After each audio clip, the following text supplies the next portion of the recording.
전산세무 2급 기출문제 이제 2021년도 출제된 첫 해 문제입니다. 이론부터 먼저 풀어보실 거고요. 그리고 이 94회가 금년도 첫 해 문제인데 2021년도 기준 첫 해 문제인데 합격률은 36.37%예요. 그러면 저희가 이제 역구로 자꾸 풀고 있다라고 하면서 전 강좌 끝날 때도 94회 풀러 가시죠 이렇게 하고 들어왔는데 94회랑 95회랑 비교해봤을 때 합격률이 지금 현재 10% 정도 차이가 나잖아요. 그러면 그 차이점이 뭐냐라고 보신다라고 하면 일단은 이론 문제 지문이 길어요. 그리고 복수 답안이 올라와져 있기 때문에 사실 틀렸다고 생각했던 분들이 맞았음 처리가 된 분들도 있을 것 같고요. 그래서 그 부분도 있고 원가 회계가 생각보다 어려웠던 문제가 있어요. 그냥 맹목적 글씨만 따서 했던 부분 또는 생각하지 않고 저게 틀린 것 같아 라고 풀었던 부분들이 맞았었던 분들도 있을 것 같은 문제도 있고 그래서 원가 쪽 문제가 기존 원가 회계 문제랑 비교해 봤을 때 원가 부분의 문제가 조금 어려운 문제가 한 두세 문제가 껴 있었다라는 게 또 특징입니다. 그리고 전산 실무 쪽들은 크게 난이도가 아주 상향 조정된 문제는 사실 있지는 않았었고요. 그러면 이론부터 한번 들여다 볼게요. 자, 첫 번째 문제입니다. 다음 중 재고 자산에 대한 설명으로 틀린 것은 이라고 되어 있네요. 시험 문제는 모두 알고 있는지를 체크하기 위해서 항상 틀린 걸 많이 물어보죠. 자, 개별법은 실제 원가가 실제 수익에 대응되므로 수익, 비용 원칙에 가장 무엇하다? 충실하다. 맞죠, 여러분? 가장 충실합니다. 또는 무엇이라고 얘기해도 될까요? 정확하다라고 얘기할 수도 있어요. 근데 이제 문제점이 있어요, 여러분. 이게 정확하긴 하지만 효율적이진 못해요. 왜냐면 케이스 바이 케이스예요. 그러면 내가 하나를 팔고 실제 벌어들인 수익과 원가를 비교하겠다는 얘기거든요. 그럼 일반적인 공산품은 불가능한 얘기잖아요. 그러다 보니까 이 개별법은 고가품이라든지 또는 원가 계산에서 개별원가라는 게 있어요. 주문품의 성격을 갖고 있는 부분들. 그런 물품이 대부분 들어가죠. 그래서 수익 비용 원칙에 가장 충실하다는 건 맞습니다. 근데 뭐 계산이 간단하다 또는 효율적이다 이런 부분에 대한 내용이 나왔을 땐 그렇진 않아요. 그거는 좀 고민을 해보셔야 되고요. 1번 맞는 표현입니다. 두 번째, 가중평균법. 이런 가중평균법은 두 가지가 있죠. 우리 들어올 때마다 단가 산정을 해서 가격을 단가 산정을 해서 적용하겠다. 그거를 우리가 무슨 법은 이동평균이라고 얘기하죠. 그래서 이동 평균법이 있고 우리는 일정 기간에 전체 평균 단가를 가지고 계산하겠다. 총평균법이 있죠. 그래서 이 두 가지를 가중평균법이라고 얘기합니다. 그럼 이 가중평균법은 실무적으로 적용이 편리하나 수익과 비용의 적절한 대응은 어렵죠, 여러분. 얘는 과거 거랑 현재 거를 다 섞어서 가는 거예요. 그리고 이동평균법은 실제에 대한 원가 반영은 실시간으로 이루어질 수는 있어요. 그런데 수익과 비용의 적절한 대응이 어렵다는 건 맞아요. 네. 그래서 이게 확실하게 가는 부분에선 문제점이 있는 거죠. 그래서 나온 부분. 그래서 수익 비용 원칙에 가장 충실한 건 개별이 맞고요. 자, 선입선출법은 먼저 들어온 걸 먼저 내보내겠다, 먼저 투입하겠다는 관점이죠. 그러면 물가가 상승하고 있다라고 했을 때, 자, 이건 어떻게 이해하셔라? 내가 100원 주고 샀던 애가 이번엔 200원을 줘야 살 수 있고, 이번엔 300원을 줘야 살 수 있다. 이런 걸 우리가 뭐라고 얘기한다? 물가가 상승하고 있다. 라고 하는 부분. 그럼 물가가 상승하고 있는데 먼저 들어온 거 먼저 파는 거니까 우리는 100원 주고 샀던 애를 먼저 무엇할 것이다? 출고할 것이다. 그러면 여러분 남겨져 있는 건 지금 더 비싼 애들이 남겨져 있는 거죠. 근데 그 부분. 그러면 문제는 출고됐다는 건 다른 말로 얘기하면 손익계산서에 매출 원가로 가는 거죠. 그럼 매출 원가는 낮은 단가가 들어가져 있고 기말에 남겨져 있는 부분, 기말 재고는 높은 단가가 남겨져 있는 거잖아요. 그러니까 그거에 문제점이 있더라는 거죠. 그러면 재고가 커지면 원가는 작아진 거니까 우리 이익이 무엇 될 것이다? 커진다는 문제점이 있죠. 그래서 물가가 상승하게 되면 우리 최근에 매입한 재고가 남더라. 최근에 단가가 남더라. 그러면 비싼 게 남더라. 그리고 파는 건 싼 게 팔린단 말이에요. 그래서 매출 원가는 내려가게 되고 기말 재고는 올라가게 되더라. 그럼 원가는 비용이란 말이죠. 비용이 우리 과소계상되는 효과가 있으니 그럼 여러분 우리 이익은 어떻게 계산해요? 수익에서 누구를 빼는 것이다? 비용을 빼는 거잖아요. 근데 비용이 작게 잡혀 있으니까 이익은 무엇 될 것이다? 과소가 아니라 더 크게 잡히는 현상이 나오겠죠. 이해되셨을까요? 그래서 기말 재고가 커진다는 건 원가가 줄어든다는 얘기예요. 그렇기 때문에 이익도 같이 커진다는 문제점이 있는 거죠. 그래서 그 부분이 단점이 있다. 이거 잘못된 거죠, 여러분. 과소가 아니라 누구로 바꿔주셔야 된다? 과대로 바꿔주셔야 된다. 틀린 건 3번. 자, 후입선출법은 기말재고 자산이 과거의 취득 원가로 기록되어 현행 가치를 나타내지 못한다. 여러분, 이 현행 가치라는 건 시장에서 실제 움직이고 있는 금액을 말해요. 그 가치를. 그렇죠. 그러니까 현행 가치를 기말재고에 잘 보여준 건 누굴까요? 선입선출법이요. 이해되셨나요? 대신에 이제 이게 단점이 있죠. 선입선출법은 과거의 원가가 비용으로 잡히기 때문에 수익비용 대응 원칙에 적합하지 못하죠. 대신에 후입선출법은 물가가 상승 중이다. 그럼 수익도 올라가자는 가격이고 거기에 대응되는 것도 최근 게 먼저 대비가 되는 거니까 뭐가 되죠, 여러분? 수익비용 대응은 적절하다. 이렇게 얘기할 수 있겠죠. 그런 부분까지 갖고 가시면 좋을 것 같습니다. 그래서 답은 3번으로 체크를 해주시면 되는 문제였습니다. 두 번째 문제. 다음은 주식회사 세계산업의 대손충당금과 관련된 내용이고요. 자, 거래 내용을 확인한 후 당기 대손충당금으로 설정한 금액은 얼마인가라고 묻습니다. 자, 기초 매출채권 잔액은 50만 원이고요. 대손충당금 잔액은 5만 원이다. 우리 기초의 매출채권 잔액은 필요하지 않습니다. 우리는 전기에서 넘어온 금액은 대손충당금만 필요합니다. 왜냐하면 대손이 발생하게 되면 내가 가지고 있었던 대손 충당금과 무엇한다? 우선 상계한다. 그리고 충당금 잔액이 부족하게 되면 대손 상각비 처리할 거잖아요. 그렇기 때문에 이 부분만 필요하죠. 당기의 외상 매출금 중에 2만 원이 대손 확정되었다. 그러면 여러분 이 부분에 대해서는 우리 우선 상계할 거잖아요. 그러면 이 부분 회계 처리하면 차변에 누구를 썼을 것이다. 대손 충당금과 우선 상계한다. 충분하네요. 그래서 대손 충당금 우리 2만 원 정리했었겠네요. 됐을까요, 여러분? 그래서 이렇게 정리. 전 차변만 쓸게요, 여러분. 그러면 대손충당금 잔액은 자, 요게 끝나고 나면 대손충당금 잔액은 5만 원이 아니라 얼마로 바뀔 것이다? 3만 원으로 잔고가 바뀌겠죠.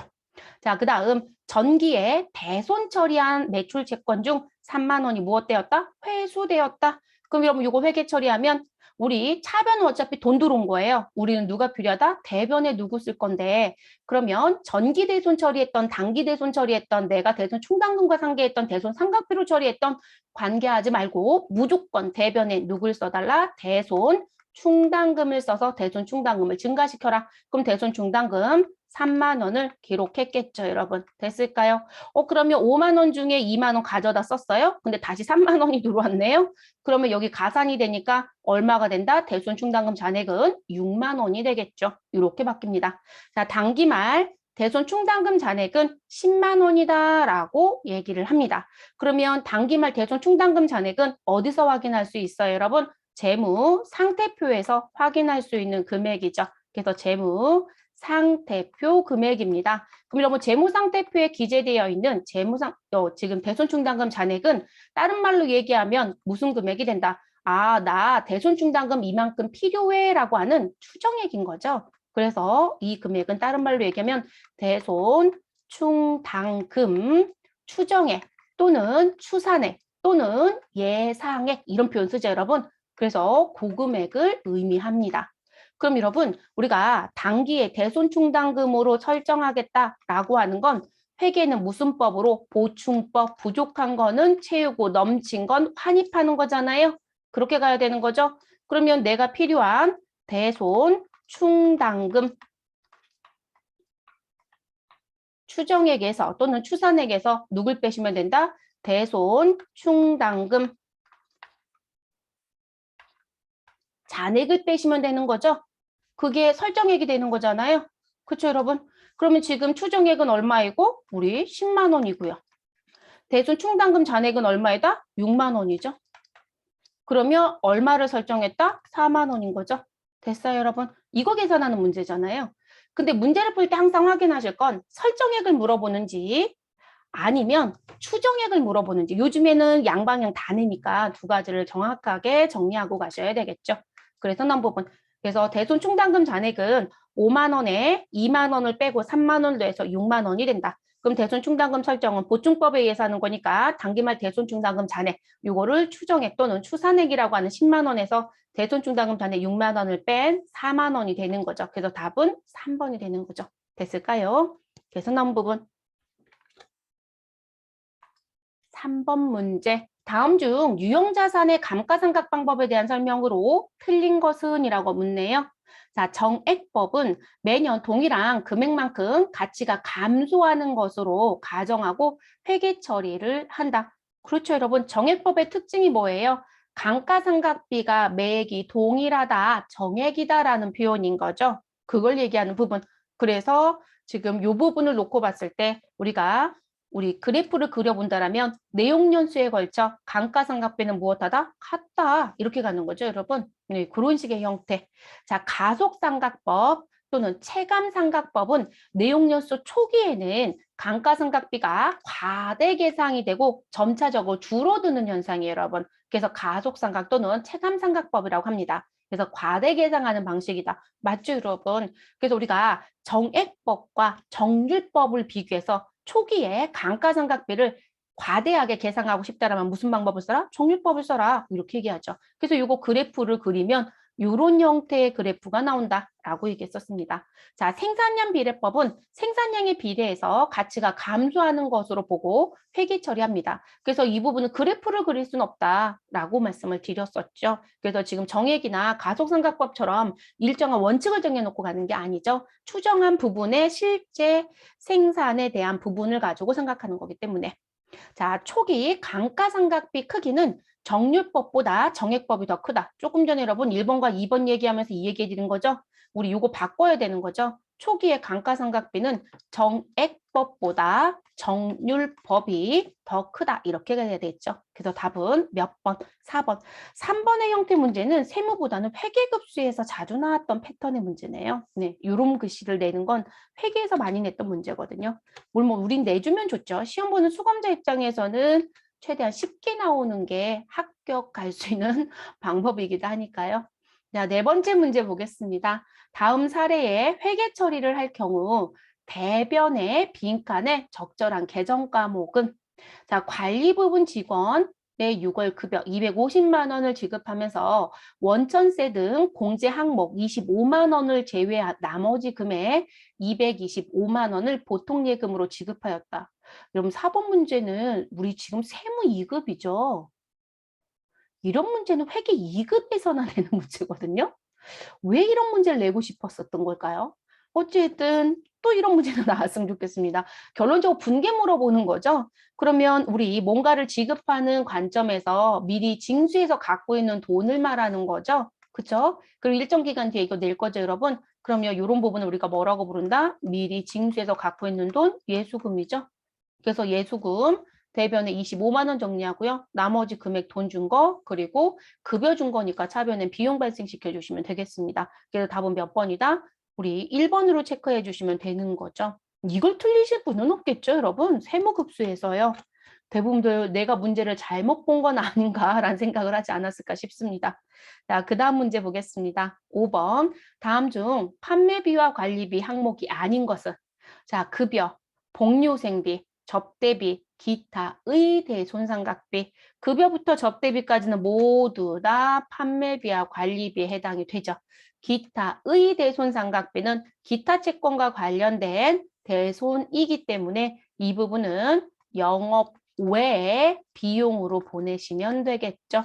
이것도 회계 2급에서나 또는 회계 1급에서나 내는 문제입니다. 자, 재무회계는 난이도를 아예 하향했네요. 네, 하향했습니다. 자, 근데 원가가 제가 조금 어렵다고 말씀드렸죠. 원가. 자, 원가 문제 들어갈게요. 다음 중 원가의 개념에 대한 설명으로 가장 틀린 것은 자, 매물원가는 땅에 묻히는 부분이에요. 과거에 발생한 원가이고요. 그렇기 때문에 내가 타임머신을 타고 과거로 돌아가지 않는 한 이 원가는 내가 손댈 수 없어요. 그렇기 때문에 우리가 원가라는 건 의사결정 또는 우리 원가 통제하고 관련된 부분이기 때문에 의사결정에 영향을 줄 수 있어요. 그럼 그 의사결정에 매물원가는 전혀 영향을 주지 않습니다. 왜냐면 제가 타임머신 타라고 했잖아요. 그러니까 그렇게 갈 수는 없으니까. 그래서 매물원가는 과거에 발생한 원가, 그래서 역사적 원가이기 때문에 의사결정에 고려되지 않는 원가를 말한다. 맞습니다. 그리고 매몰원가를 계산하실 땐 내가 역사적 원가라고 하는 우리 사가지고 오는데 지불한 취득 원가에서 감가상각을 했었다라면 감가상각 누계액을 뺀 금액을 매몰 원가라고 얘기합니다. 자, 기회 원가는 현재 이 대안을 선택하지 않았을 경우 포기한 대안 중 최대 금액 혹은 최대 이익을 말한다. 아, 여러분, 이게 누구의 실수인지 모르겠는데요. 6번 문제가 복수 답안이 나왔어요. 왜 그러냐면 기회원가라는 건 누군가를 선택을 하고 포기한 거예요. 그러면 내가 A 안이 있고 B 안이 있다.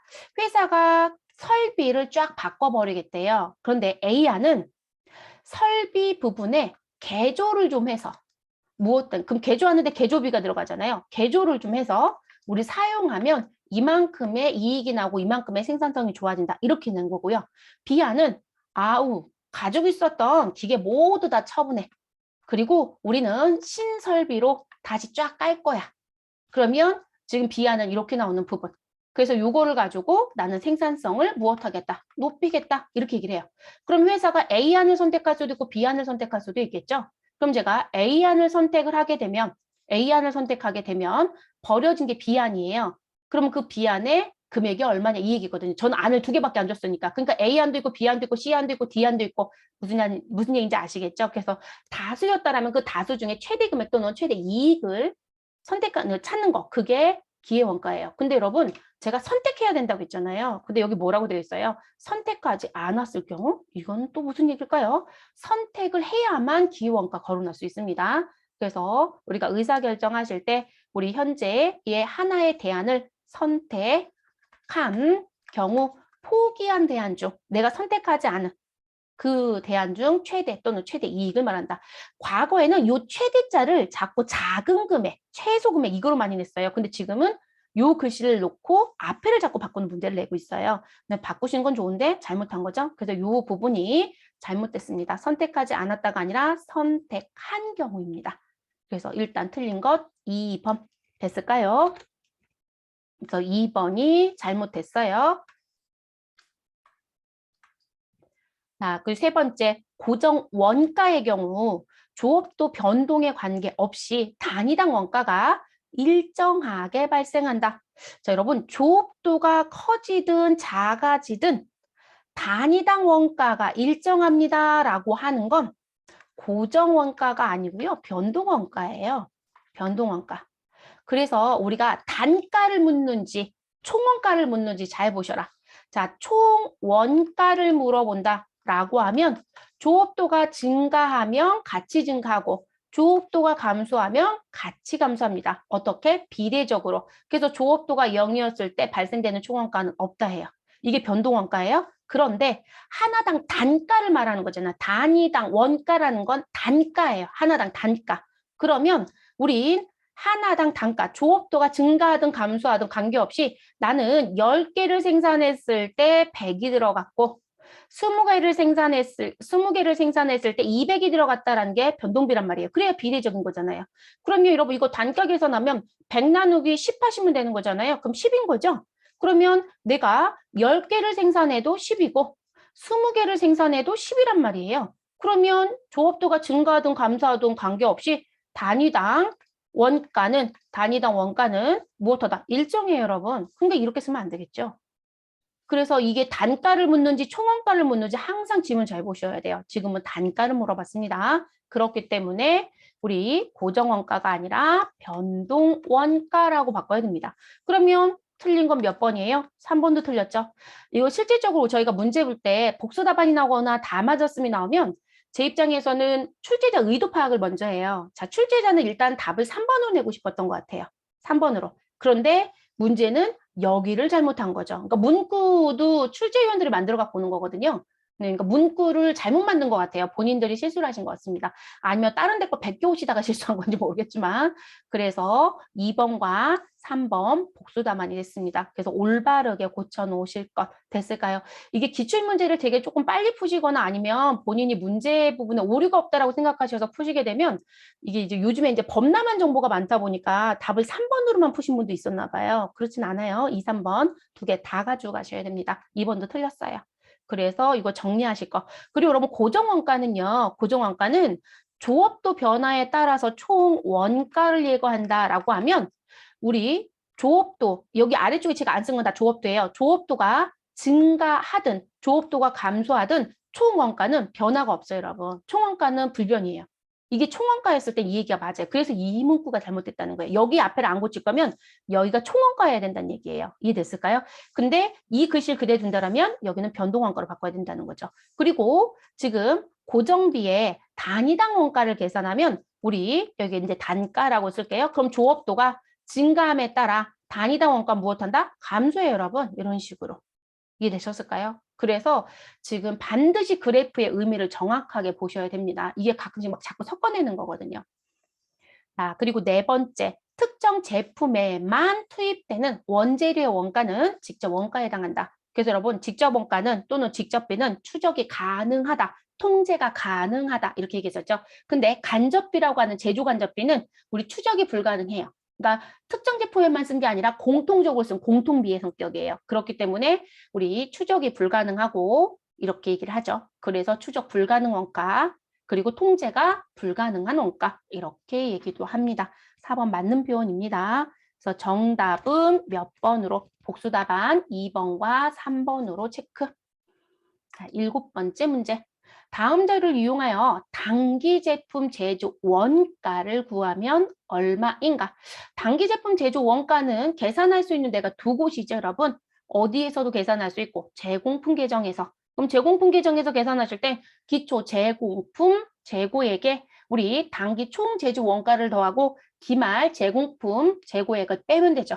그리고 이 단기 제품 제조 원가는 제품 계정 차변에 가서 매출 원가를 형성하잖아요. 그러니까 제품 계정에서 계산한다 그러면 기초 제품 재고액에 단기 제품 제조 원가를 더해서 기말 제품 재고액을 빼면 우리 매출 원가가 나오거든요. 그래서 이 단기 제품 제조 원가는 어느 변? 재공품 계정으로 얘기하면 어느 변에 보일 것이고 우리 재공품 계정으로 얘기하면 어느 변에? 대변에 보여지는 금액이고요.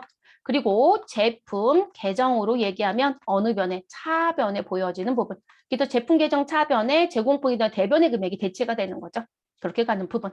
자, 기초 원재료가 있고 기말 원재료가 있고 기중에 원재료 매입액이 있습니다. 그러면 결론적으로 여러분 원재료 재고와 우리 매입액을 줬다라는 건 원재료 B를 계산하라는 얘기입니다. 우리 사용한 원재료 B. 그러면 우리 원재료 B라고 하는 건 위쪽에 쓸게요. 원재료 B라고 하는 건 내가 가지고 있었던 기초에 그리고 단기에 무엇한 거? 매입한 거. 거기서 누굴 빼면 될까요? 아직 공정에 투입하지 않은 기말이요. 그래서 여러분 지금 기초가 있고 기말이 있고 우리 매입이 있는 거죠. 그럼 계산 바로 되죠, 여러분? 자, 그래서 이게 원재료비가 됩니다. 왜냐면 단기 제품 제조 원가는 재료비, 노무비, 재료, 경비의 합이에요. 거기에 누구를 기초 제공품을 더하고 기말 제공품을 빼는 거니까요. 그래서 원재료비나 노무비를 모르면 계산이 안 되겠죠? 자, 그리고 직접 노무비 20만 원이 있고 제조 간접비 얼마가 있다? 20만 원이 있다라고 얘기합니다. 아, 그러면 단기 총 제조 원가는 계산이 되겠구나. 여러분, 단기 총 제조 원가라는 건 단기에 투입된 원가. 그러면 우린 누가 있을 것이다? 재료비가 있을 것이다. 자, 우리가 시험지 아무 말이 없잖아요, 여러분. 그러면 이런 건 다 직접 재료비를 지급합니다. 그래서 직접 재료비가 있고 그리고 직접 노무비가 있고 그리고 공통적으로 쓴 누가 있을 것이다? 제조, 간접비가 있을 것이다. 그러면 요거 세 개 가지고 원재료비 계산했으니까 직접 재료비 나왔고 직접 노무비, 제조 간접비 줬으니까 단기 총 제조 원가 계산됐네요. 그리고 기초 제공품, 그리고 기말 제공품 줬습니다. 그리고 제품 쪽은 필요 없는 정보입니다. 왜냐면 제가 벌써 이거 어느 변에서, 대변에서, 차변에서 보인다라고 나왔죠. 근데 제품 계정 차변에서 계산하려면 매출원가를 알아야 계산하거든요. 근데 매출원가 안 줬잖아요. 그러면 우리는 제공품 계정 대변에서 계산해야 되는 거죠. 됐을까요? 그 원리대로 흘러가는 부분. 요거 구조를 보고 싶다. 그럼 제조원가 명세서 여시면 지금 제가 설명한 거대 그대로 들어오는 거죠. 다만 우리 교재에서는 원재료비, 부재료비, 그리고 직접비와 간접비를 구분 안 해요. 그냥 제조 경비 이렇게 들어와져 있죠. 프로그램상에서는. 이론상에서 나누지만. 자, 그럼 원재료 사용액은 우리 기초 원재료 10만 원에 우리 단기 매입 15만 원을 더하고 그리고 기말 원재료 재고액 3만 원을 뺍니다. 그럼 25만 원에서 3만 원 빼시면 22만 원이 되겠네요. 자, 단기 총 제조 원가는 직접 재료비 22만 원에 직접 노무비 20만 원, 그럼 42만 원이죠. 여기에 제조 간접비 20만 원을 더하면 우리 62만 원이 됩니다. 자, 단기 제품 제조 원가는 기초 제공품 재고액 만 원에 단기 총 제조 원가인 62만 원 가지고 오면 되죠. 자, 그래서 63만 원, 거기서 기말 제공품 재고액 15만 원을 무엇하자? 빼자. 그러면 단기 제품 제조 원가는 얼마가 된다? 48만 원이 됩니다. 답은 몇 번으로 체크하시면 돼요? 3번. 7번 문제는 대체적으로 세무 2급에서도 나오지만 우리 회계 1급에서도 아주 자주 내는 문제 중에 하나예요. 모든 급수에 자주 나오는 문제 중에 하나. 2번 문제의 특이점을 얘기한다면 원재료 소비액 또는 사용액부터 출제를 했다라는 게 특징. 자, 그 다음 8번째 문제로 넘어가겠습니다. 보조 부문에서 발생한 원가도 생산 과정에서 반드시 필요한 원가이기 때문에 제품 원가에 포함시키기 위하여 제조 부문에 배부되어야 한다. 그렇죠? 그래서 보조 부문에서 발생된 원가를 제조 부문에 배분하는 방법은 3가지가 있다. 자, 우리 보조 부문 간의 용역 소수 관계는 전혀 고려하지 않고 제조 부문에서 발생된 것만 가지고 계산하겠다. 직접 배부법. 우리는 배부의 순서를 정해서 첫 번째, 제일 최초에 진행하는 부분만 보조 부분 용역 수수 관계까지 고려를 하고 그 다음 두 번째부터는 제조 부분 것만 고려하겠다라고 하는 단계 배부법. 우린 보조 부분과 제조 부분 용역 수수 관계를 전부 다 고려하겠다라고 하는 상호 배부법. 그게 이 얘기인 거죠. 자, 그런데 이때 보조 부문 원가 행태에 따른 원가 행태라고 하는 건 직접비와 변동비와 우리 고정비를 표현하는 부분입니다. 그걸 원가 행태라고 하는 거고요. 자, 그 원가 행태에 따른 배부 방법으로는 단일 배분율법과 이중 배분율법이 있다. 제가 분명히 보조 부문 원가 행태라고 했어요. 보조 부문 글씨가 중요한 게 아니라 원가 행태가 여기서는 키워드거든요. 그럼 원가 행태는 우리 무슨 부분을 얘기한다? 우리 생산량이 증가함에 따라 총원가도 증가합니다. 변동비.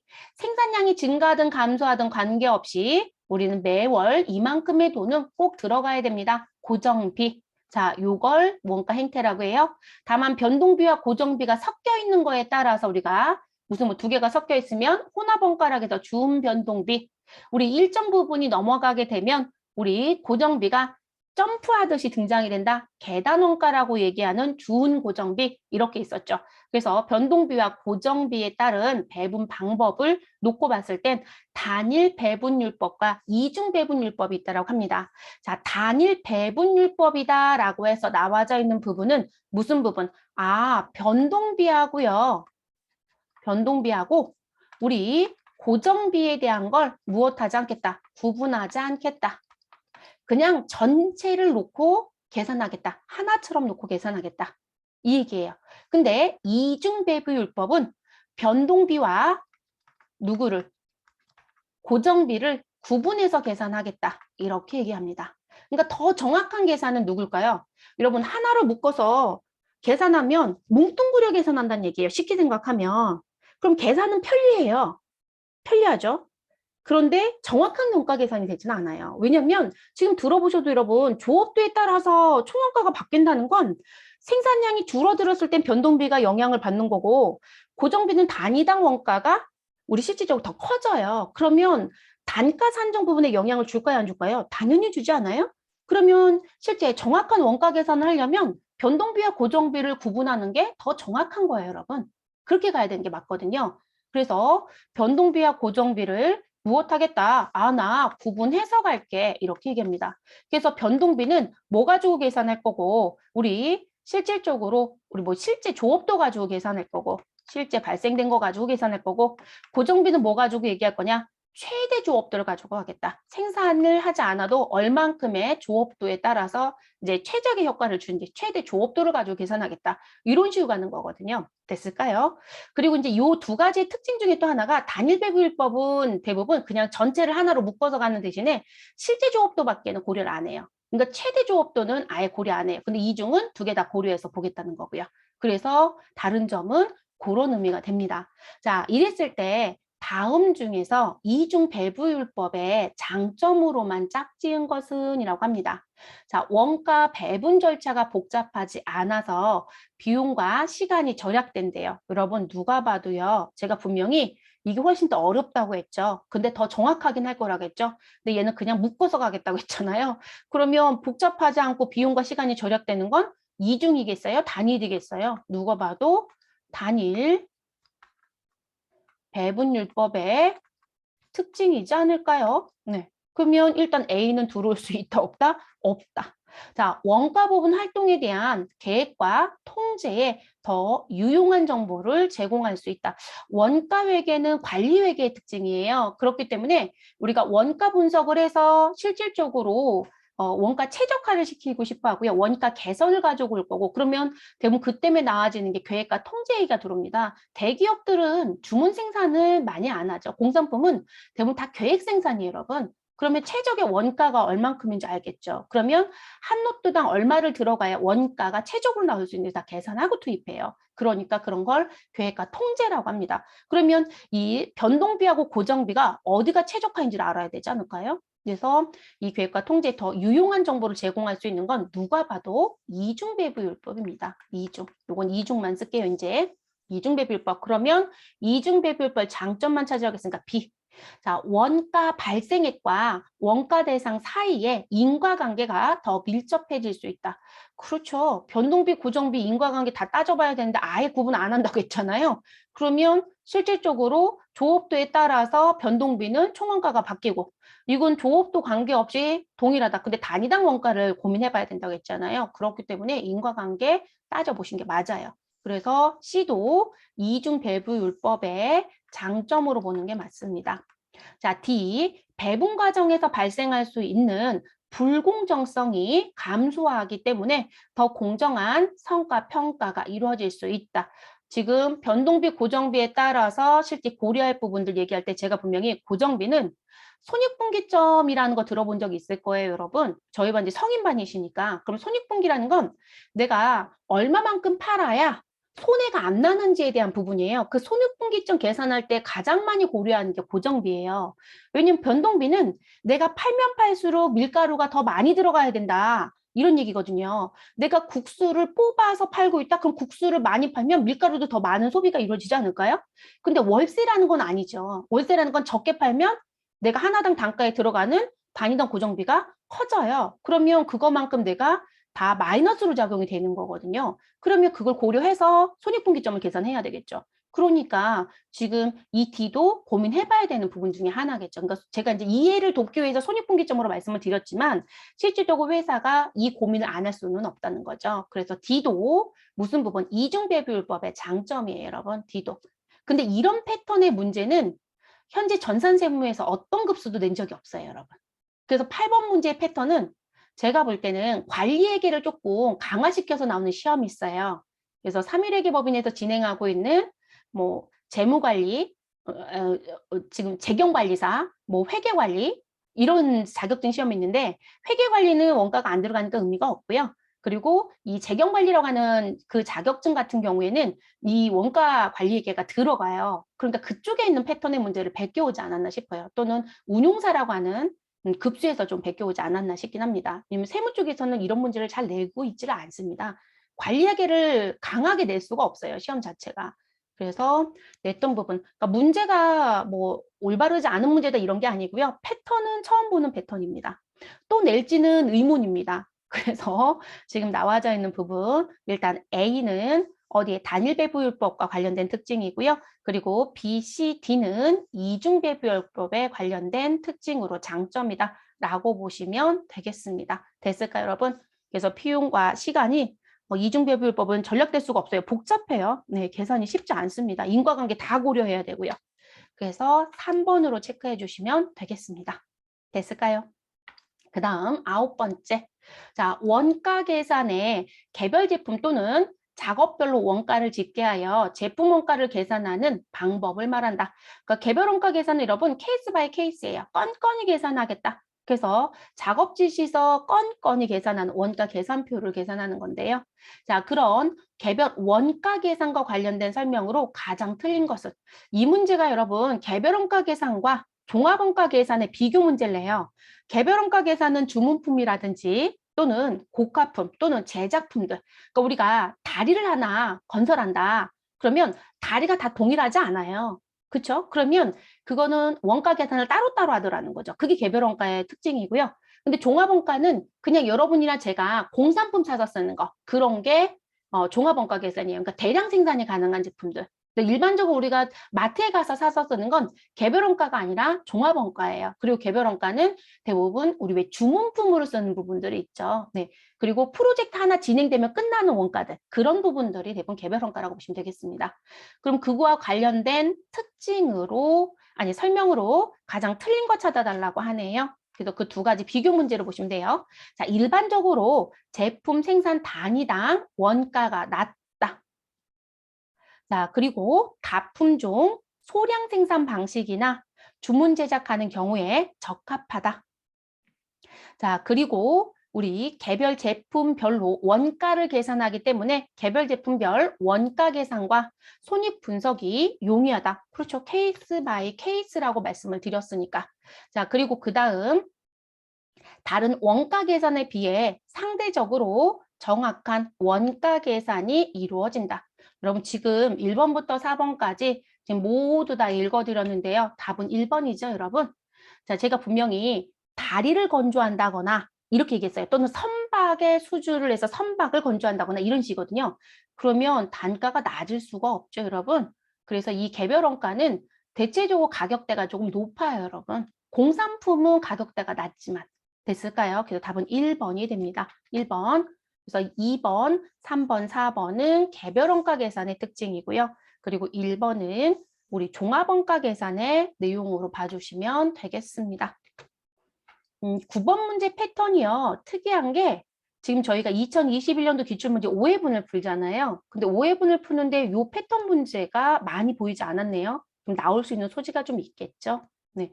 왜냐면 종합원가 계산과 개별원가 계산 비교 대치 문제를 많이 내거든요. 근데 그 문제가 눈에 띄지 않더라고요. 한 번 더 보셔야 될 것 같아요. 그리고 낮다가 아니라 더 크게 나와집니다. 크게 나와진다.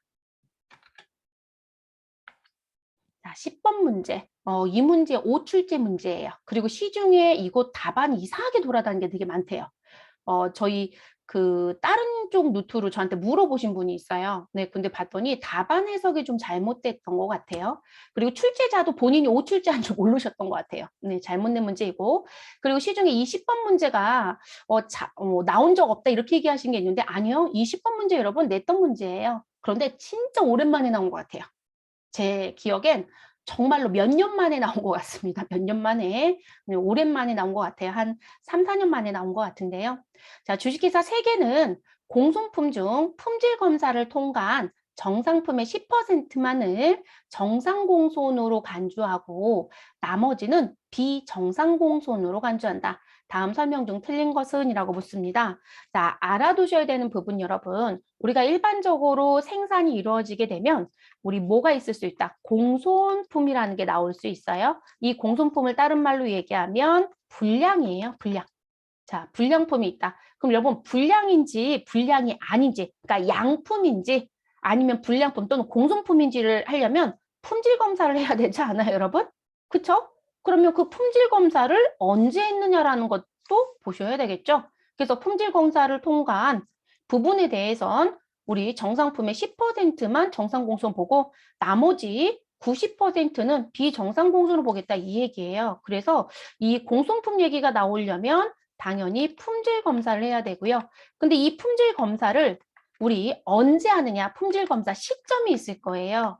그럼 그 검사 시점이 모든 회사가 우리 완성품 이런 100%라는 거 제가 완성도 얘기하는 거거든요. 완성도 100% 시점에 다 검사를 하진 않아요. 어떤 회사는 90% 시점에 하고 어떤 회사는 40% 시점에 할 수도 있거든요. 그러면 지금 그 부분에 따라서 우리 검사품에 포함이 되느냐 안 되느냐 내용이 달라지지 않을까요? 자, 지금 기초 제공품 같은 경우 여러분 완성도가 40%예요. 그러면 기초는 우리 전기에서 무슨 부분? 기말로 가지고 있었던 기말 제공품을 넘겨받은 거죠, 여러분. 기말 제공품 넘겨받은 거잖아요. 근데 이게 기말에서 몇 %만큼 만들어서 넘겨받았다? 40%예요. 그럼 저는 전기에서 40%를 지금 진행하고 그러면 금년도에 저는 여기에 플러스 몇 프로만 추가하면 60%만 추가하면 우리 뭐가 돼요? 100%의 완성품이 되는 거잖아요. 그러니까 40%까지 완성돼서 왔다는 거예요. 그럼 제가 완성도 100% 시점에 검사를 진행했다. 이렇게 얘기를 해요. 그러면 여러분 지금 기초만 보세요. 자, 그럼 그 이 기초 2,000개는 검사를 한 걸까요? 검사를 안 한 걸까요? 제가 검사 시점이 100% 시점이라는 거예요. 그러면 우리 기초는 검사를 안 하고 온 거죠. 왜냐면 40%잖아요. 그러면 우리가 100%를 놓고 봤을 때 0%부터 100%까지인데 내가 이 100% 시점에 검사를 한다고요. 근데 지금 완성도가 몇 프로이다? 40%예요. 근데 여러분 100%에 가지도 않았잖아요. 그럼 검사를 할 수가 없죠. 이건 검사를 안 했구나. 그럼 금년도에 검사를 해야 되겠네? 이렇게 되는 거죠. 근데 90% 시점에 검사를 한대요. 그럼 여러분 이 부분도 지금 현재 기초가 40%에 있는 상태니까 90%는 요점이라고 본다면 우리 검사를 했다 안 했다? 또 검사를 안 한 게 되는 거죠. 됐을까요, 여러분? 자, 그런데 저는 검사 몇 퍼센트 시점에 40% 완성도 40% 시점에 검사를 했다? 그럼 기초 40% 완성도가 40%니까 기초 2,000개는 검사를 다 통과한 거예요, 여러분. 아니, 불량품이면 기초로 넘어올 이유가 없어요. 이해되셨어요? 그러니까 우리가 양품만 넘겨받을 거니까. 그걸 물어보는 부분이에요. 그러니까 이걸 이해하는 부분은 그걸 이해를 하셨어야 이 문제를 풀 수 있는 부분이에요. 그러니까 이것도 난이도가 최상 난이도예요. 그러니까 난이도가 낮은 문제는 아니에요, 여러분. 최상 난이도 문제입니다. 근데 5출제가 됐다라는 게 이제 문제인 거죠. 그래서 나온 부분. 근데 여러분 이게 좀 고민해 볼 게 지금 뭐냐면 100%에 검사한다라고 했던 부분 제가 이제 기초만 얘기했잖아요. 그러면 단기 완성품은 완성도가 다 100%예요. 그러니까 이들은 다 통과한 애들이에요. 그러니까 양품만 이쪽에 모여 있다는 거죠. 그리고 우리 기말 제공품이 완성도가 몇 프로예요? 25%. 그러면 100%에 검사한다? 검사 안 했겠네요. 자, 90%에 검사한다? 완성도가 20%인가 검사 안 했겠죠? 40%에 검사한다? 완성도 25% 상태로 우리 마감했다는 얘기예요. 그럼 검사 안 한 거죠. 그러면 기말은 검사한 적이 없어요. 왜냐면 이게 지금 현재 공손품 1,500개에 대해서 정상품으로 인정된 10%만 정상 공손인데 결론적으로 그러면 지금 현재 이 상태에서 검사를 진행했다라면 기말은 무슨 부분? 우리 검사품에 들어가지 못한다는 거죠. 그런데 우리 기초회 같은 경우는 전기에 검사 안 하고 단기에 검사가 되는 거예요. 이해되셨을까요? 그래서 난 부분. 그리고 또 이게 또 하나 고민할 게 뭐냐면 그러면 우리 원가 계산할 때 선입선출법으로 원가 계산하느냐 아니면 무슨 부분? 우리 평균법으로 원가 계산하느냐라는 얘기가 있죠. 종합원가 계산할 때 여러분. 그럼 선입선출법의 특징은 무엇이다? 기초 제공품은 모두 다 단기 완성품으로 넘어간다는 거. 자, 그런데 우리 평균법을 계산하는 건 무엇이다? 기초와 단기에 투입한 거 구분하지 않고 완성해도 넘어갈 수 있고 기말해도 넘어갈 수 있다. 이거에 따라서 여러분 상황이 달라질 수도 있죠. 근데 시험지에 평균법인지 아니면 선입선출법인지 얘기가 없다. 그럼 그냥 선일로 얘기하시면 돼요. 일반적인 물량의 흐름은 선입선출법을 쓰잖아요. 네, 그래서 기초는 모두 다 무엇했다고 본다? 완성된 거로 보자.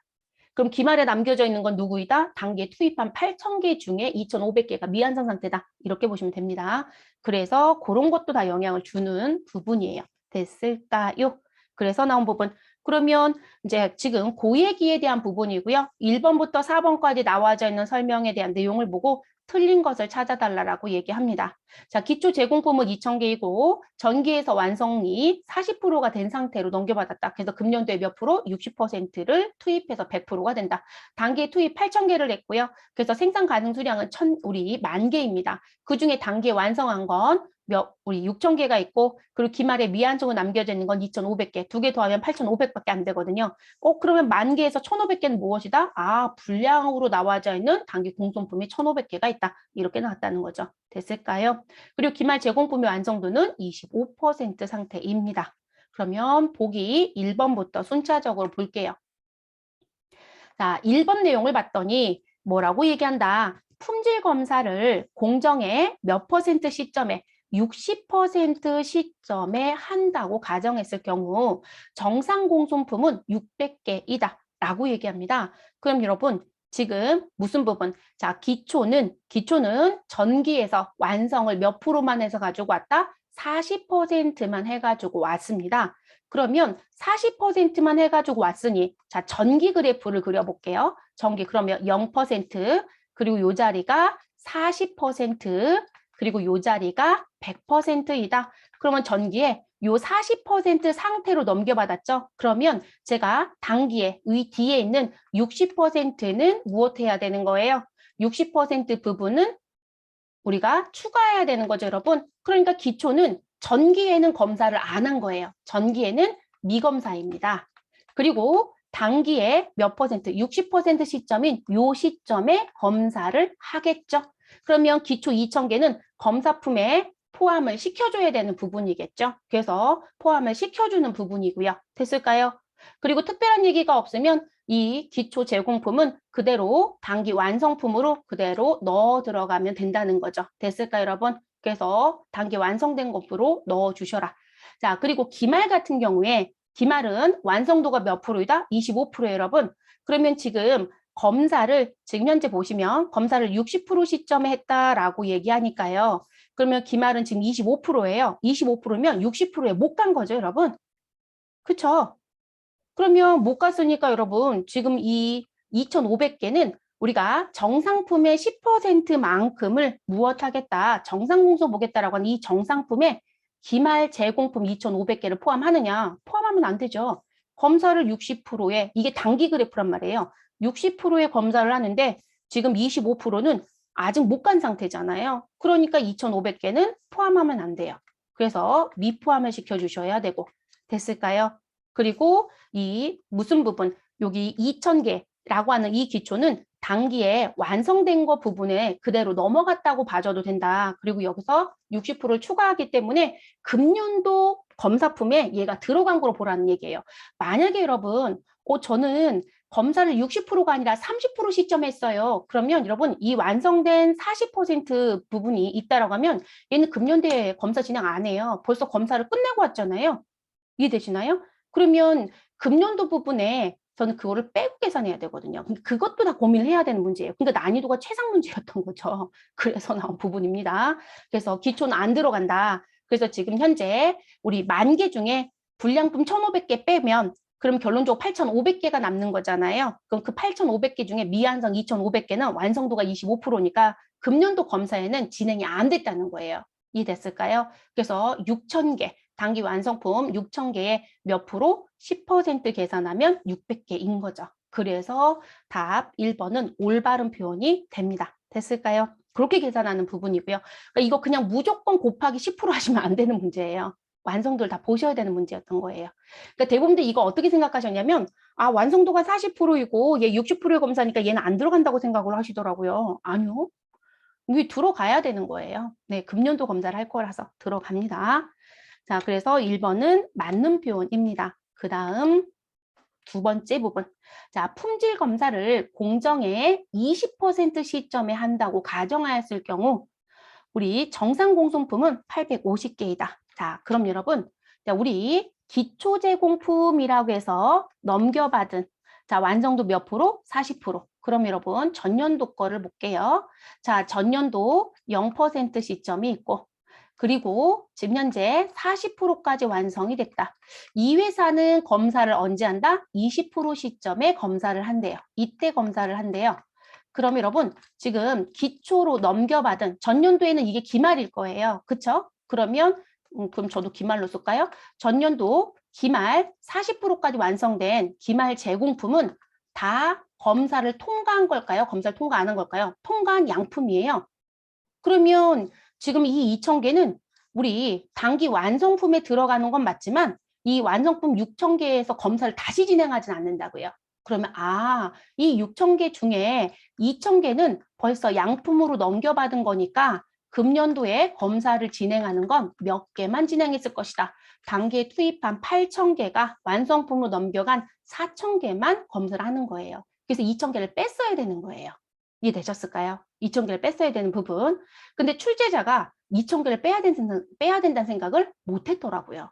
그래서 이게 답안이 어떻게 올라왔었냐면 우리가 2번하고 3번을 놓고 봤을 때 그 답안이 복수 답안이 나온 게 지금 해석을 잘못해서 기초 부분을 배제시켜 버렸어요. 그래서 단기 것만 가지고 계산을 했더라고요. 그래서 무슨 부분? 지금 현재 2,500개인 기말이 완성도가 25%니까 이 부분은 포함해야 되는구나. 그러니까 6,000개 더하기 2,500개. 그럼 얼마예요, 여러분? 8,500개잖아요. 그러니까 8,500개 몇 프로? 10%. 그러니까 우리는 얼마가 된다. 정상 공소품은 850개가 된다. 이렇게 답안 공지한 거예요. 그럼 850개 나오잖아요. 틀렸다고요. 이거 잘못됐어요, 여러분. 시중에 이거 맞았다가 돌아다니는 게 너무 많대요. 개인적으로 다른 분이 물어보셨는데 아니에요, 여러분. 그거 답 잘못된 거고요. 확정 답안에 올라온 2번, 3번 잘못됐다는 게 맞는 답이에요. 그러니까 이게 출제자가 이걸 고려 못했던 거예요. 그래서 2,000개는 전기에 벌써 검사를 해서 양품으로 넘어왔기 때문에 단기에는 절대로 검사를 다시 진행하지 않습니다. 그러면 단기에 진행하는 건 20% 시점에 누구만 할 것이다? 단기에 투입해서 완성된 4,000개에 대해서만 검사를 진행합니다. 됐어요? 그러면 6,000개에서 2,000개 빼는 이유를 아시겠죠? 그리고 여기에 단기 기말 제공품 완성도가 몇 프로이다? 25%. 자, 그럼 25%니까 그러면 이때 검사를 하는 거잖아요. 그럼 25%는 뒤에 있는 거죠. 그럼 이것도 검사를 무엇한 것이다? 패스한 거, 통과한 거예요. 이해되셨어요? 그래서 2,500개를 무엇한다? 더해줘야죠. 양품으로 인정되는 거예요. 불량품은 공동품 다 빼놨으니까. 이해되셨나요? 그래서 6,000개 마이너스 2,000개 더하기 2,500개. 그러니까 우리는 6,500개의 10%가 돼야 됩니다. 6,500개. 그러니까 8,500개가 아니에요. 그래서 6,500개의 10%를 계산하셔서 650개가 답이 됩니다. 됐나요? 이렇게 가셔야 되는 부분. 이렇게 난이도 높은 문제를 왜 내고 싶었을까요? 본인도 틀렸으면서 출제위원이 제 강의를 들으면 욕하려나요? 네, 아무튼 너무 난이도 높은 문제 냈어요, 여러분. 그냥 진짜 기초를 고려하지 않는 완성도 쪽을 다 줬으면 좋았지 않았을까 싶기는 합니다. 지금 소위 말해서 여기 8,500개가 되려면 여기 완성도가 40%가 아니라 여러분 10%였다라며. 그러면 전년도에 검사 안 하고 들어온 거잖아요. 그럼 금년도에 무조건 완성품 6,000개 검사를 했다라는 얘기가 되는 거잖아요. 그렇죠? 근데 지금 40%이기 때문에 해당성이 없는 거예요. 이해되시죠? 그래서 이렇게 계산합니다. 너무 어려웠을 것 같아요. 이 문제는 너무 어려웠던 문제가 아닌가 싶습니다. 자, 그 다음 세 번째 부분.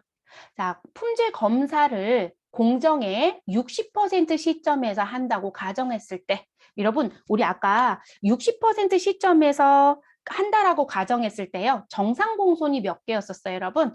우리 여기 정상품에 대한 부분 계산했을 때 60%이면 우리 지금 기초도 검사를 안 했죠. 그러니까 그 2,000개 그대로 완성품에 넘어가면 되니까 완성품 수량 몇 개? 6,000개.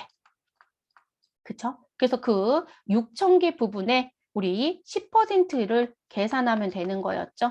그래서 계산했더니 얼마이다? 600개였나요? 이게 1번 얘기잖아요, 여러분. 1번.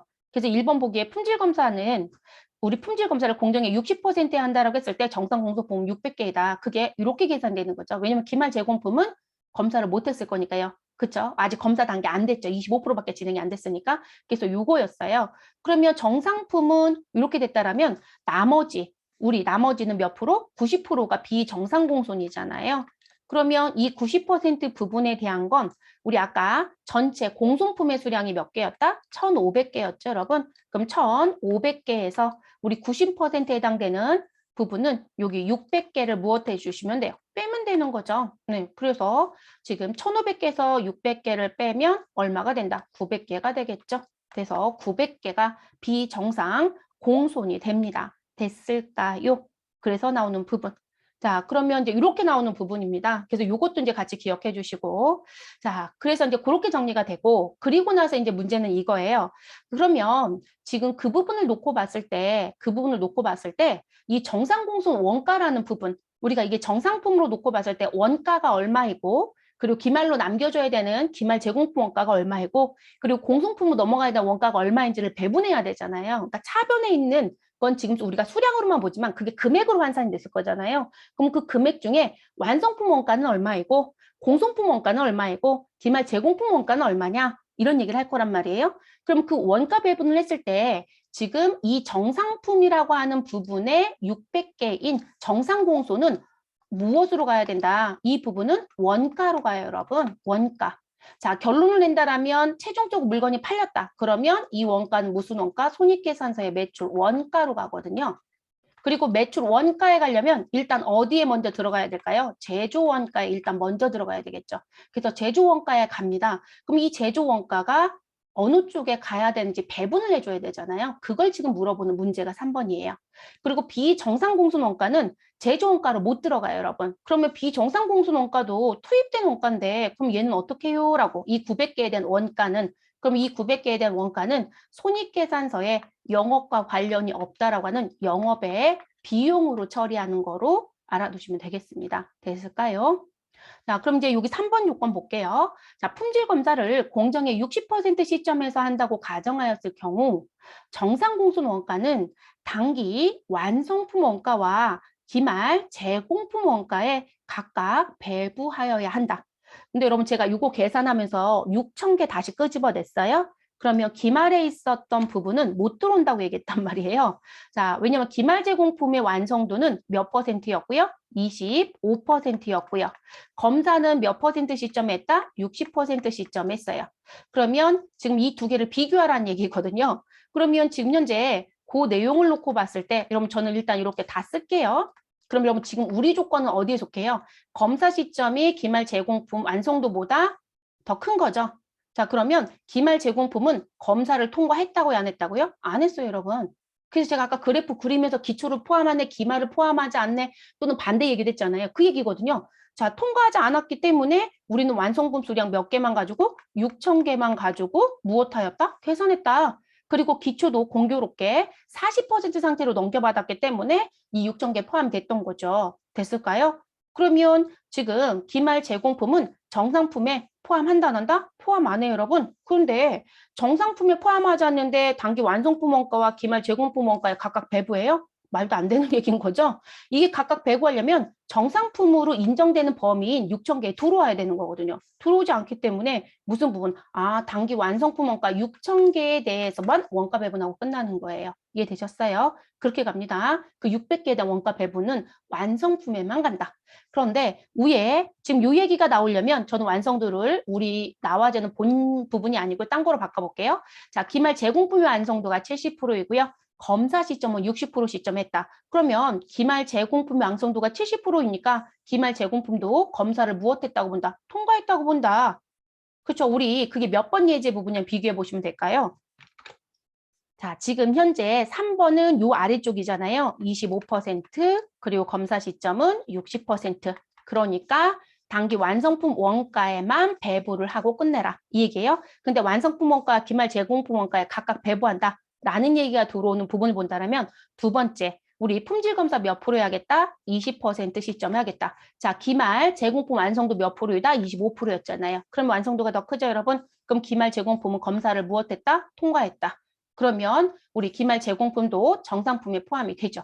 그러면 무슨 부분? 3번 얘기가 돼요. 그러니까 여기를 2번에 있었던 검사 시점이 20%로 바꿔버리면 올바른 답이 돼요. 근데 60% 했을 때는 기말 제공품에는 배부하지 않습니다. 이해되셨죠? 그래서 3번도 잘못된 부분. 그래서 지금 2번과 3번이 잘못됐어요. 그래서 여기 포함과 우리 미포함에 대한 부분 얘기하는 걸 정확하게 알아두셔야 되는 부분이에요. 그래서 이제 그 얘기가 계속 따라다니죠.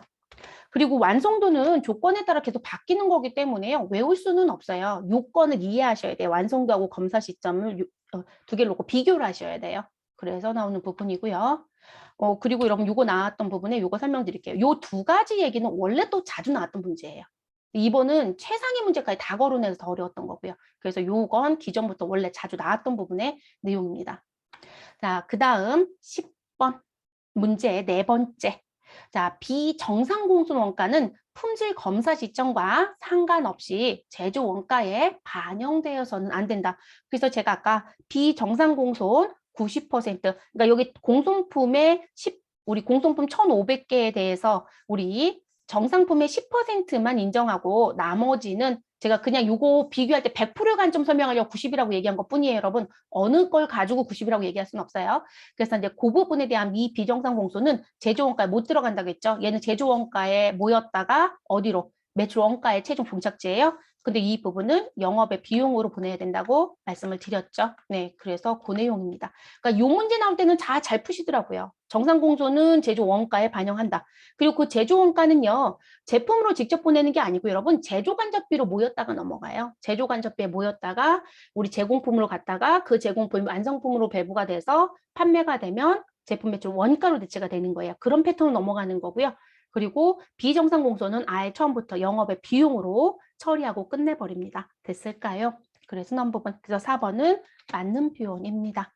그래서 10번 문제는 일단 5출제 문제였고 답안은 몇 번과 몇 번으로 체크하시면 된다. 2번과 3번으로 체크하시면 되겠습니다. 올바르게 바꿔놓으시면 되겠어요. 이런 문제가 또 나올까요? 정말 난이도를 많이 올리고 싶었나 봐요. 그러니까 재무회계가 쉬웠던 이유가 있었던 것 같아요. 재무회계가 매우 쉬웠단 말이에요. 그랬더니 원가가 너무 어려웠어요. 자, 그 다음 11번 문제 보겠습니다. 다음 중 재화의 간주 공급, 자, 재화의 공급 특례 또는 공급 의제라고도 하죠. 자, 그 부분으로서 세금 계산서 발급 대상인 것은 단 과세거래에 해당한다고 가정하며 해당 사업장은 주사업장 총괄 납부 또는 사업자 단위과세 제도에 적용을 받지 않는다. 왜냐하면 주사업장 총괄 납부나 사업자 단위과세 제도이면 우리 무슨 부분? 직매장 반출권에 대해서 세금 계산서를 발급하지 않았다라면 간주공고를 보지 않죠, 여러분? 네, 그것 때문에 단서 좋네요. 그러면 지금 세금 계산서 발급 대상은 하나밖에 없죠. 우리 간주공급은 세금계산 발급 안 하는 게 원칙입니다. 근데 유일하게 하는 게 판매 목적 타사업장 반출인 직매장 반출은 세금 계산서 발급하죠. 답은 2번.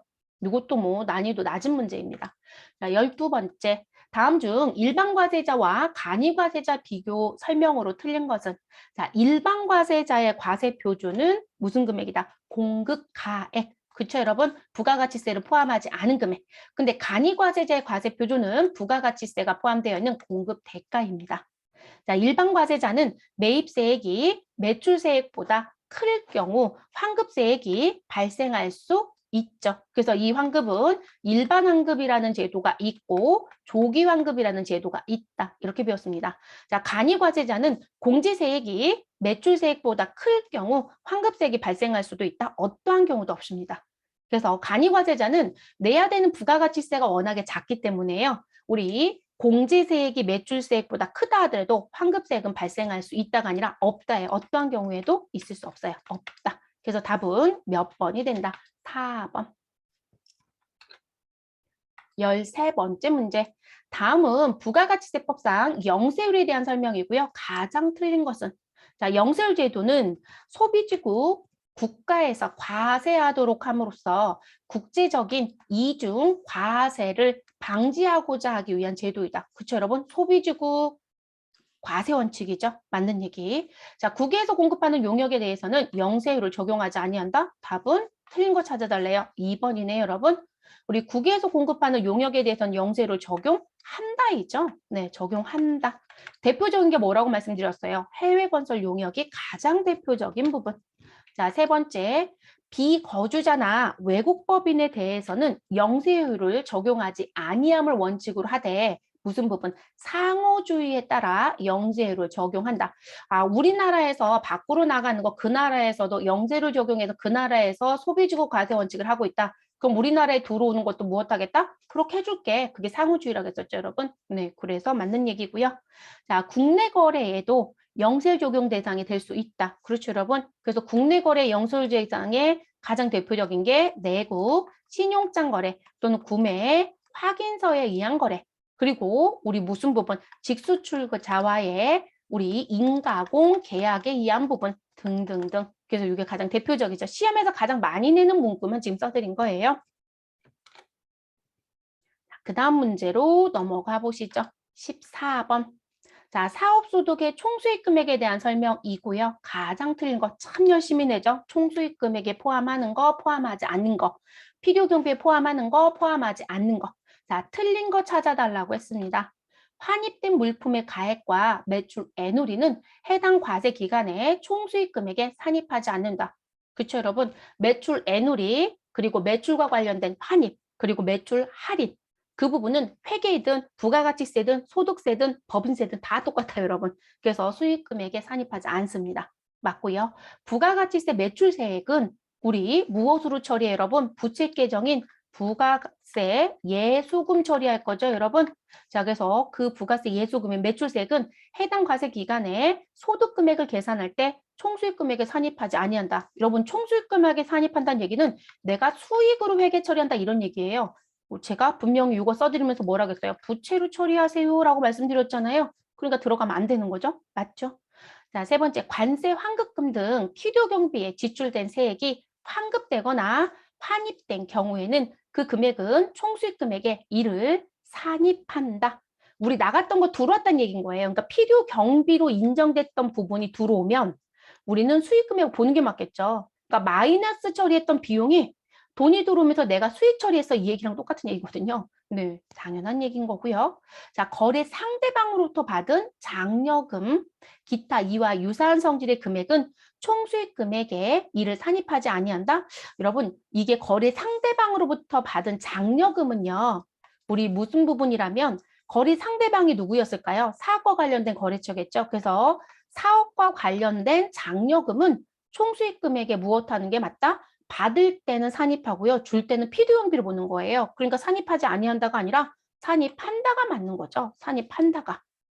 그래서 이게 사업과 관련이 없는 돈이어야 돼요. 근데 여기 지금 읽어보시면 사업과 관련이 없다라는 얘기를 어디에서도 거론한 게 없어요, 여러분. 그렇기 때문에 일단 총수익금액 산입하는 게 맞아요. 사업과 관련된 부분이기 때문에 무관에 대한 거는 관계가 없어요. 그래서 우리가 채무면제 이익이나 자산소종 이익도 사업과 관련된 부분이었더라면 총수익금액에 산입한다. 근데 사업과 관련이 없는 거였었더라면 산입하지 않는다. 이렇게 가는 거거든요. 그렇기 때문에 4번이 잘못됐다라고 보시면 되겠습니다. 15번 마지막 문제입니다. 다음 중 소득세법상 반드시 종합소득 과세표준 확정신고를 해야 하는 사람은 왜 이건 또 색을 안 칠했을까요, 제가? 여러분, 과세표준 확정신고를 해야 된다는 건 다음 연도 5월 1일부터 5월 31일 사이에 종소세 신고를 해야 되는 사람 이런 얘기겠죠.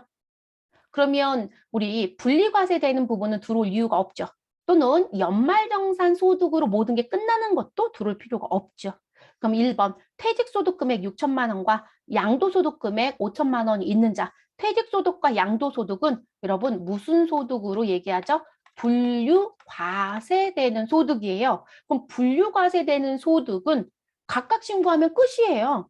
네, 그래서 이거는 5월에 우리 종합소득이라고 했으니까 여러분 종합소득 과세표준 확정신고니까 합산신고를 할 이유가 없잖아요. 분리과세되는 소득인데요. 그래서 이 부분은 5월에 종합소득 신고를 하지 않습니다. 자, 두 번째, 국내 정기예금 이자 소득. 여러분 국내에서 발생된 정기예금 이자는 원천징수를 당연히 했었겠죠. 왜냐하면 금융소득 중에 원천징수가 진행되지 않는 국외에서 발생된 금융소득은 무조건 종합과세 해야 되거든요. 그런데 얘는 원천징수 대상입니다. 그래서 이 이자소득 금액 3천만 원과 여러분 이자소득 금액이 3천만 원이에요. 원금이 얼마인지 모르지만 그러면 우리 금융소득은 얼마를 기준으로 2천만 원이죠. 그래서 2천만 원 이하까지는 종합과세를 하지 않습니다. 근데 2천만 원이 넘어가면 종합과세 신고해야 되죠. 그래서 종소세 신고해야 됩니다. 그리고 일시적인 강연료 기타 소득 금액 310만 원이 있대요. 여러분 기타 소득 금액은 얼마까지만 분리과세를 선택할 수 있다? 300만 원 이하까지만 분리과세 선택할 수 있죠? 310이에요. 그러면 이자 소득 금액 3천만 원 더하기 그리고 기타 소득 금액 310만 원을 합산해서 반드시 확정신고를 해야 됩니다. 답은 몇 번? 2번이네요. 됐을까요? 그래서 2번을 체크해 주시면 되시고 자, 세 번째 일용근로소득 1,200만 원과 공적연금소득 2천만 원이 있는 자 여러분 우리 지금 여기 보시면 일용근로소득은 무엇으로 정리하는 부분 우리 무조건 분리과세가 되는 거죠. 이제 무조건자는 안 쓸게 여러분. 무조건 분류가세. 그러면 소득이 0처럼 되는 거죠. 자, 공적연금만 있대요. 사적연금 없어요, 여러분? 공적연금만 있다? 그러면 연금은 무엇이 가능하다? 공적연금은 연말정산이 가능하죠. 그래서 우리 연말정산이 가능한 소득 세 가지가 있었어요. 자, 일단 기본적으로 근로소득. 그리고 그 다음 연금. 근데 연금은 사적은 안 돼요. 공적연금만. 그래서 국민연금이라든지 공무원연금 이런 부분. 그리고 또 하나가 사업소득자 중에 우리 연말정산이 가능한 세 사람이 있었죠. 보험 모집인, 방문 판매, 음료 배달원. 됐어요, 여러분? 직전연도 총수익 금액 7,500만 원에 무엇한 사람? 미만인 사람이에요. 그래서 그분들이 들을 수 있었죠. 그러니까 여러분 이 두 개의 소득을 합산할 이유가 없잖아요. 각각으로 끝나는 거죠. 자, 근로소득 금액 6천만 원과 근로소득 금액은 연말정산 하시고 타소득이 있으면 합산해서 종합소득 신고할 수도 있어요. 자, 그래서 근로소득 금액은 일단 연말정산에 대한 부분입니다. 그래서 연말 정산을 했을 거고요. 근데 복권 당첨 소득 5억 원이 있대요. 여러분 이건 뭐가 된다? 무조건 분리 과세가 되는 거죠. 아, 그러면 합산 소득이 없는 거죠. 똑같은 얘기잖아요. 3번하고 4번하고 같은 얘기예요. 소득이 다른 것뿐인 거죠. 그래서 지금 답은 2번이 됩니다. 됐을까요? 예시를 그냥 드린 거예요. 이 부분은 우리가 그 소득세 가장 마지막 파트일 거예요. 거기에 과세표준 확정신고해야 되는 사람, 그렇지 않은 사람 설명드린 부분 있죠. 그 부분에 대한 걸 소득으로 분류해서 지금 나온 문제입니다. 그래서 답은 2번입니다. 이렇게 해서 94회 이론 문제 마무리가 됐습니다, 여러분. 그러면 다음 시간에는 이제 전산실무 들어가 보도록 할게요.